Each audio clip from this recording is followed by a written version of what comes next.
Ang bayan ng Betis ay isang dating bayan sa Pampanga na itinatag noong 1572 ng isang paring Agustino na nagngangalang Fray Fernando Pinto. Dito, kung saan marami sa ating mga kaparian ang nanggaling. Ito rin ang bayan kung saan mas nakilala pa ang mga Kapampangan sa likas na galing nila sa pagukit o dukit sa lokal na lengguwahe at paglikha ng mga alahas. Halina kayo at tumuloy sa matandang bayan ng Betis, Pampanga.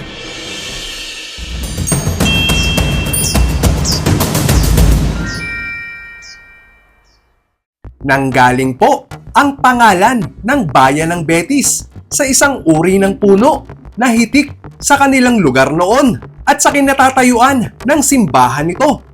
Ito ay ang Basha Betis Mer. Ayon naman sa mga kwentong bayan nito ay may malaking puno ng Betis dito noon at sa sobrang laki nga nito ay kaya nitong liliman ang buong bayan ng Guagua. Habang ayon naman kay dating Mayor Don Lorenzo Pecson, ang puno ng Betis ay bahagi ng istruktura ng simbahan nito ngayon.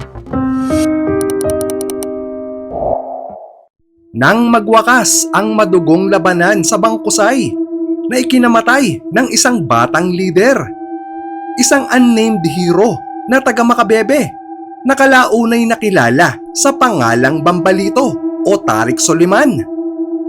Sa tulong nila Lakandula at Raha Soliman ay nasakop ni Martin Digoiti kasama ng mga paring misyonero ang mga pinakamataong lugar sa Nasyon Kapampangan sa pamamagitan ng pagbagtas nila sa Pampanga River mula sa Manila Bay.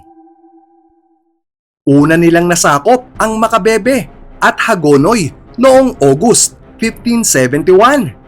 Dahil kasama ni Maestre de Campo, Martin Digoiti at mga misyonero ang dalawang pinuno ay agad nilang nasakop ang mga sumunod pang mga lugar nang walang naging problema kahit nagbanta pa ng hindi pagsuko ang mga taga-Vitis at Lubao noong September 10 o September 14, 1571.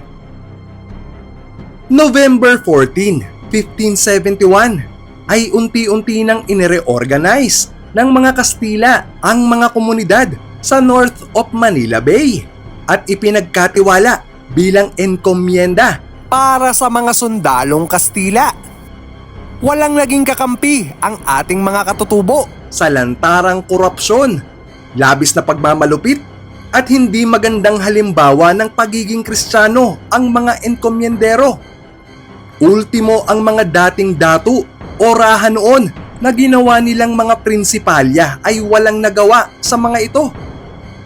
Ang tanging naging kakampi lang talaga ng mga katutubo ay ang mga misyonerong pari.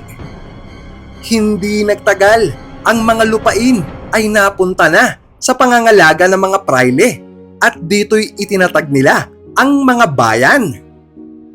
Naging eksklusibo sa mga pari ang pangangalaga sa Pampanga mula nang mapalayas nila ang mga dating enkomyendero.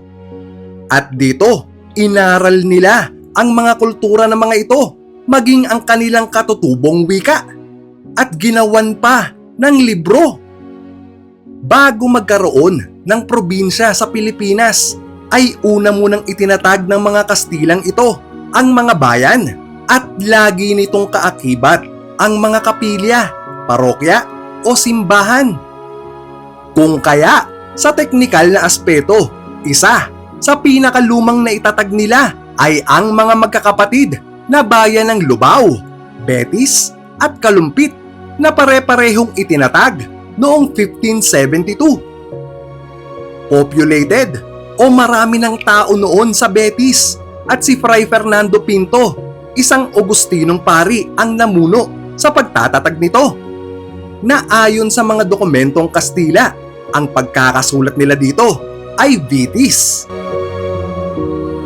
Bagamat si Fray Fernando Pinto ang nagtatag ng bayan ng Betis, ay si Fray Mateo Peralta ang naging kauna-unahang kura paroko nito, habang ang kahuli-hulihang paring Agustino na nanungkulan sa Pampanga na si Fray Santiago Blanco ay nanungkulan din dito sa Betis at namalagi pa ng matagal na panahon. Habang si Fray Jose de la Cruz naman ay ang unang nagtayo ng simbahang bato dito. Kung iisiping mabuti, ang mga paring ito ay naging kasangkapan lamang sa pagpapalaganap ng relihiyon. Pero nabanggit sa kasaysayan na naging tagapagtanggol pa sila ng mga katutubo laban sa mga mapang-aping, mga enkomyenderos. Kung kaya, ganun na lamang marahil ang pagmamahal ng mga tao noon sa mga pari. Sumuko sila sa pagiging makabayan at niyakap nila ang bagong relihiyon pagkatapos ng Islam at animismong gawain. At hindi natin sila masisisi. Ang pagbabagong ito'y lubos na manghinangaan ng bawat mga paring Kastilang nadistino sa ibang panig ng bansa, lalo na sa bayan ng Betis, na agad nyo naman pong mapapansin sa napakagandang simbahan nila.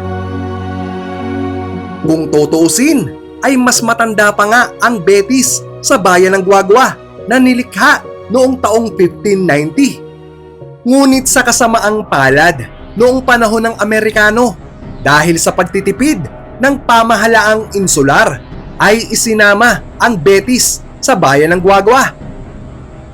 Ito po'y nangyari noong January 1904 sa panahong tinawag na Consolidation of Towns, kung saan marami sa mga bayan sa bansa ang isinasama o ikinocombine sa mga bayan na may mas malakas na ekonomiya. At yung bayan na yon ang gagawing name bearer nito. At sa kaso ng Betis at Guagua, ang bayan ng Betis ay naging distrito na lamang nito magpasa hanggang ngayon. Ayon sa gobyerno ng Guagua, itinaas ng pamahalaang Kastila ang sinisingil nilang buwis para sa mga taga-Betis, kung kaya ang halos lahat ng mga taga rito ay lumipat sa bayan ng Guagua, kung saan mababa lang noon ang sinisingil na buwis. Hanggang sa dumating ang mga bagong mananakop at makita ng mga itong mas maunlad pa ang Guagua kaysa sa Betis at mas malaki ang populasyon nito dahil sa migration sa panahon ng mga Kastila. Bagamat pinagsama nga ang Guagua at Betis, ay nanatili namang independent o nagsasarili ang Santiago Apostol Parish, also known as Betis Church, na tinanghal pa nga na ating National Cultural Treasure ng National Museum at National Commission for Culture and the Arts. Simula taong 1904 hanggang sa panahong kasalukuyan ay nasa pangangalaga pa rin ng Guagua ang bayan ng Betis, na isa sa pinakamatandang bayan dito sa ating bansa na nasa makasaysayang probinsya ng Pampanga. Kung hilig nyo po ang ganitong paksa, ito na po ang pagkakataon para mag-subscribe at tumutok sa mga ihahandog pa nating pagtatanghal tungkol sa pinagmulan ng mga lugar sa bansa. Ako po si Yuan at ito ang Nung Araw Channel. Hanggang sa muli po, paalam.